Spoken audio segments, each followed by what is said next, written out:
Names are hard, especially when it comes to the British Isles. The island of Britain is home to England, Scotland, and Wales, while the island of Ireland is composed of the Republic of Ireland and the United Kingdom's Northern Ireland. This is not only a nightmare to keep track of, but as we've seen, this is all subject to change, probably a little sooner than we think. I say all this to clarify what we're actually going to be talking about in this video. England. Now, not only is England not Britain, but its history is plenty interesting all its own. So, to see how England grew from a simple Roman province to the master of Britain and a major world power, let's do some history. Our earliest documentation for England comes with the arrival of Julius Cheekbones Caesar, who crossed over from Gaul in 55 BC. The native Celts were none too pleased with their new neighbors, so Rome kinda stalled for a century until Emperor Claudius established the province of Britannia. Roman influence on the island was rather slim outside of the main port cities. Since it was hard enough to schlep all those armies across the channel, they were happy to delegate certain responsibilities to the local kings. In 60 AD, one such client king bequeathed half of his lands to Rome, but when the empire glommed all of it anyway, the late king's wife Boudica led a rebellion that burned through several eastern cities, including Londinium, before she was defeated in battle. Later, Romans expanded outwards to the edge of Caledonia before Hadrian said nope and built a wall across the island to stop any hotshot general from getting ideas. The benefit of Britannia's insulation was that it didn't see much disruption from the carousel of imperial civil wars, but the downside was that Britannia was the first province to be cut loose when the barbarians started rolling up in the 400s. The next several centuries are marked by a constant shuffling between small Romano-Britannic kingdoms and a tidal wave of northern European newcomers. The polite term for this is disorganized, and the accurate term for this is gross. The early medieval period saw raids and migrations from Picts, Angles, Jutes, and Saxons, and while the map doesn't stop fidgeting with its borders anytime soon, the players get a little clearer by the late 600s. Here we can see 7 major Anglisk and Saxon kingdoms of Northumbria, Kent, East Anglia, Mercia, Essex, Sussex, and Wessex. Those last 3 being East, South, and West Saxony, in case you were wondering why England sexed up so many of its place names.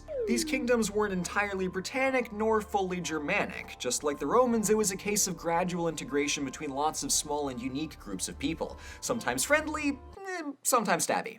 For a dash of literary context, the legendary character of King Arthur is set specifically against the backdrop of these Germanic migrations. Historically speaking, our record gets a little clearer in the Christian monasteries of Northumbria, where the scholar Bede wrote the Ecclesiastical History of England, our best source for this period. And monasteries all across Northumbria were becoming magnificent palaces of literature and art throughout the 600s and 700s. Northumbria can have a little bit of a golden age, as a treat.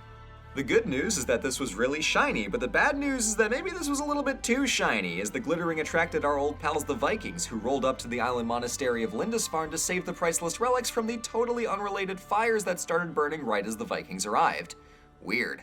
From there, the Vikings kept on coming, raiding all up and down the coasts and even heading inland with the great Heathen army. This was especially bad news for the King of Wessex, who was partway through conquering Mercia when the Scandinavians glomped their way down the eastern coast. They didn't have the means or the interest to form a single unified state, but the laws of these incoming Danes held sway over a pretty beefy stretch of land. So we call this thingy the Danelaw because when historians aren't creative, they're at least direct. While the Danelaw became a shiny mercantile midpoint between Ireland and Scandinavia, it was soon reverso-glomped by the Kingdom of Wessex. By 927, King Ethelstan had conquered all the way to Northumbria and began to style himself as King of England. So now, finally, we can actually discuss England as a single state. In the century following, Northumbria played hopscotch between English and Viking rule, and some wacky royal gymnastics resulted in the Scandinavian Canute becoming King of England, Denmark, and Norway for 2 decades. But despite the near constant tire fire of Scandinavian invasions and an extremely squiggly royal lineage, England had become impressively well run for the time, as the governing bureaucracy was organized and they knew how taxes worked. Not bad. But, as will become a running theme in the next few centuries, there's no getting over that pesky question of royal succession. After the death of King Edward in 1066, the crown passed to Harold Godwinson, but 2 other parties wanted that shiny headwear for themselves, namely King Harold Hardrada of Norway and Duke William of Normandy. Hardrada arrived to challenge Godwinson for the title of one true herald, but was beaten at the Battle of Stamford Bridge. However, Godwinson's luck ran out 1 month later when... お前はもう死んでいる。何? And that's the Norman conquest in a nutshell. In contrast to the other assorted cases of England being conquered, this one had lasting significance. Firstly, William was set on keeping his hot new kingdom, so he invented this little doohickey called a castle and built them all over England to protect his armies from the odd revolt. Meanwhile, he replaced the English aristocracy with freshly imported Norman barons. Now, the Normans, being from France, were French, so they spoke their native language instead of the local Old English. Over the centuries, these two languages smushed into each other to create what we recognize as English, our beautiful disaster of a language. The last significant consequence was that William was still Duke of Normandy, and his supervisor, the King of France, was a little miffed that he went and yoinked himself a kingdom. And this diplomatic hiccup would embroil England and France in a casual 600-year-long rivalry. Now, this is normally the point where English history slavishly trails along the royal family tree through all its twists and turns, but this video is a summary, and I don't care about kings. Royal gymnastics are far too dull to be this needlessly confusing. I say this now so we can skip the faff later on. What matters to us here in the middle 1100s is that the royal family married across the channel, so now the King of England became the Duke of Normandy, the Count of Anjou, and the Duke of Aquitaine. England has never been taller. This Angevin period rewrites Anglo-Frankish relations to the tune of "you got chocolate in my peanut butter." Anywho, with this absurdly large tax base and access to half of France lit of natural resources up and down the Atlantic coast, the Angevin Empire was an economic powerhouse. Of course, money means rich people, and rich people means armed robberies, so this period is the main historical setting for the legends of Robin Hood, most closely associated with the reign of the crusading King Richard the Lionheart at the turn of the 13th century. Speaking of military stuff, England took this opportunity to hop westward and glomp onto the Dublin-y part of Ireland. They tried for more, but they didn't really get much else. Conquest is all well and good, but it's also expensive, and France was itching to get the rest of its France back, so the early 1200s saw Normandy, Anjou, and most of Aquitaine go poof. Meanwhile, the barons were fed up with the monarchy, that makes two of us, so they forced a few kings to sign a contract recognizing that teamwork makes the dream work. As in, the Magna Carta makes kings consult their barons, and this puts us on track to get Parliament a ways down the line. Elsewhere in Britain, King Edward Longshanks conquered the Kingdom of Wales and glomped onto Scotland for a hot second, but they broke free. The problem for England was that Scotland had allied with France, and by the mid-1300s, France was in a century-long win streak. King Edward III was a big fan of the part where England owned half of France, so he went for broke and claimed a right to the French kingship to justify a continental invasion. A bold strategy. It won't work, but it took a century for that to become apparent. From 1337 to 1453, England and France were locked in a 100 Years' War. Edward oversaw the first act, where the English poured across the Channel and thrashed the French army at the Battle of Crécy. To explain why, we've got to dig into the real juicy stuff: economics. Alright, look, I minored in econ. I have to at least pretend like this was worth something, okay? It all comes down to how they collected taxes. England had the sophistication to tax money and put it towards a professional army, while France took payment in goods and conscription, so their army was bigger, sure, but far weaker. England's advance would have pressed on were it not for the surprise guest appearance of plague. Soon after the fighting resumed, the new French king, Charles V, had a much better time than his predecessor and pushed the English out to the edges of Gascony and Calais. The third phase of the war is the spicy stuff that shows up in all those Shakespeare plays. We're talking Battle of Agincourt, Henry V, hella longbows, take that, Frenchies!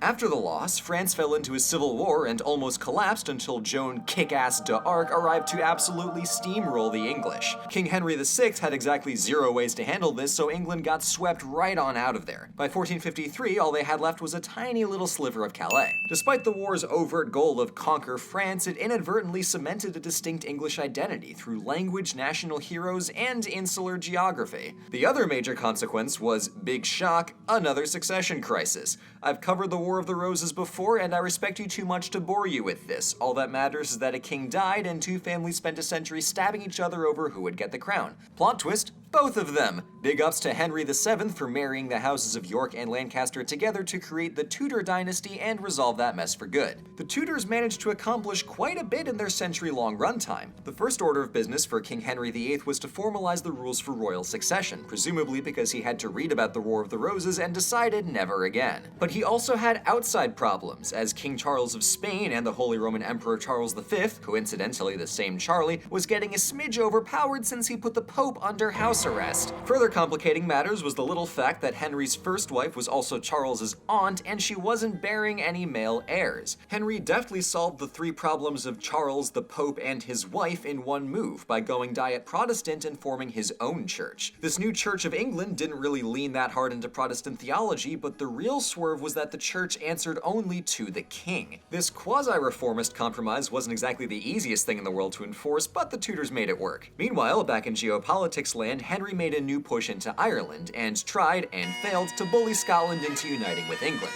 In the second half of the century, Queen Elizabeth I held the fort against an increasingly aggressive Spain, way too hyped on conquistador cash to remember what hubris means. In 1588, Spain hucked an armada at England in the hopes of conquering it, but English cannons and English weather smashed the fleet to bits. When Elizabeth died without an heir, the crown passed to her nearest male relative, who happens to be King James VI of Scotland. So in 1603, James became King of Scotland and England. Everything after the union of the crowns is the Britain plotline, where they glomp all the Isles, make an empire, all that rule Britannia jazz. So this is where we'll wrap our history of England. And I'll be fully honest, sagas like this give history a bad rap. At a glance, it's a 1600-year-long nightmare that's stuffed with more monarchs than anybody should be forced to remember, and it's easy to get bogged down in any one episode or to lose track entirely. But the good news is that just because English historians are sadistically meticulous and blindingly self-obsessed doesn't mean that we have to be. Because if we zoom out a little bit and focus on England as a unit rather than a backdrop for royal gymnastics, the important kings will make sense in context and we avoid getting bogged down in the details. So then we can clearly see the macro plot progression from Roman province through the Heptarchy into the conflicts with France and out towards the formation of Britain. So let English history show why the big picture is often the clearest, and also serve as an object lesson in the historiographic benefits of restraint.